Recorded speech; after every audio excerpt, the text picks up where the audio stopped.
Hey, what's up? My name is Lucas. I'm a photographer and filmmaker based out of West Michigan. Welcome to my channel. Today I will be giving my first impressions of the Leica Minilux 40mm Summit point and shoot camera. This camera has been an absolute joy so far to shoot with, except for one looming issue, the EO2 error. When I first opened this camera, obviously I was taken back by how beautiful it is. It's a really gorgeous camera. I opted for the all black version so that it could match my M6 and they would kind of work together. I ended up getting this camera because I wanted something to partner with my M6 that I could carry along with me and get kind of the more behind the scenes moments. And this camera seemed to be perfect for that. The Minilux, being a 40mm lens, makes it so that I can have a 28 with my M6 and the Minilux at 40 and be kind of set for the day. I wasn't really expecting it to be as chunky as it is. It is a bit wider than my M6. It's definitely more blocky. It's got that mid-90s point and shoot vibe to it for sure. You've got your power dial and your aperture dial over here along with a focus dial. So one of the things that sets this camera apart from other point and shoot cameras is you have the ability to shoot in program mode or pick your own aperture and shoot in an aperture priority mode. I shot 100% in program mode during my vacation that I was testing this camera on. And then you can also adjust your focus. So you have autofocus, or you can choose different focusing distances on the top of this dial, which is very convenient. The flash is built in and it does a really beautiful job of filling in shadows.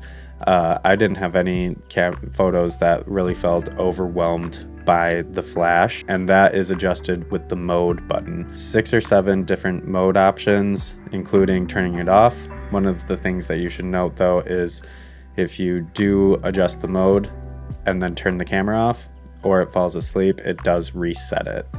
So you will have to reset that to what you wanted it every single time, which can be a little bit annoying, especially since to turn off the flash, it's about 6 clicks away. But honestly, I kept it running as a traditional point and shoot the entire time and I didn't even touch it. You've got your exposure value, which you can adjust right there, and then you have a self timer because it is a point and shoot, of course. One of the things that I really liked about this is the close focusing is close enough for me to be able to reach out with my arm and take a selfie. Love that in a point and shoot. The viewfinder is quite small, especially if you wear glasses, but I did start to get used to it towards the middle of my trip and actually stopped thinking about how small it was and just started shooting. There's 2 lights on the back of the camera. The top light lets you know that it's good to take a picture, and the bottom light lets you know that it's going to use flash. If you half press, you can see the settings that the camera's going to shoot with on top of the screen for that scene. So a lot of the functions really reminded me of my Contax T2 that I used for about a year. Different ergonomics, but same general mid-90s point and shoot electronic camera vibes. I loved shooting on my Contax T2. It was one of those cameras that I did take with me everywhere I went and had a lot of fun using it. But just like the looming EO2 error that's on the Minilux, the Contax T2 had its own form of errors, and I was terrified of that happening to me, so I offloaded it. Just when I was really starting to connect with this camera, it happened to me. I was sitting eating ice cream with my family. I went to take a picture and the stutter happened and I realized it's bricked. I grabbed my M6 and I kept shooting and enjoying the beach day with my family. I always bring 2 cameras, and that's one of those reasons, so that I can continue to shoot and enjoy photographing and creating those memories, even if one of them goes down, and this one definitely went down. So the EO2 error is a communication error. There's a tear in the ribbon that connects the lens to the camera body. so it can't send information from the camera to the lens. Aperture and the shutter is inside the lens. You can't take any pictures with it because the camera can't be told to take pictures because it's just not connected anymore.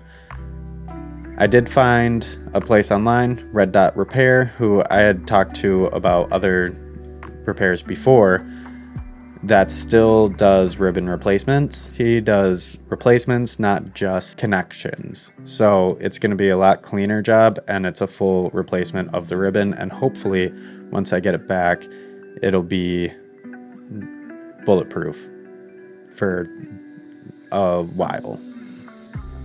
But I will let you know how that process goes.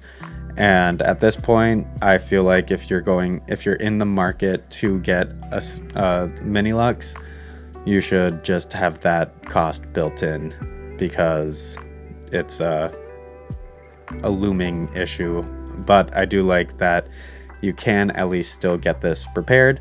And I really hope that I get this back and I can share some more photos that I've taken with you. I hope you enjoyed my first impressions and these photos that I've taken with this camera.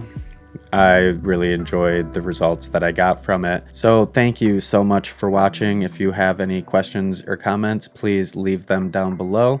And if you enjoyed this first impressions video and you want to see more videos like this, please like and subscribe. It really does make a huge difference.